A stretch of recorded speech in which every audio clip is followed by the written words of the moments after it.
உலகில் சிற்பங்கள் விளைக்கும் போதே கொல்லூரில் ஒரு தந்தை வாழ்வதால் அவருக்கு மகன் இருந்தார்.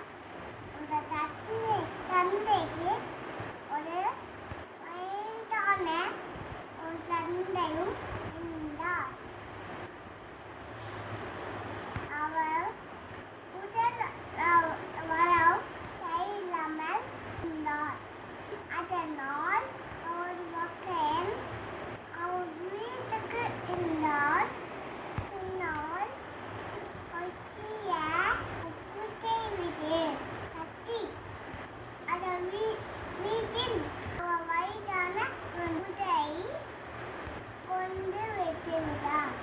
அவர் வயதானவங்கள நாட்டில் உடல்நலம் இல்லாமல் இழந்து விட்டார்.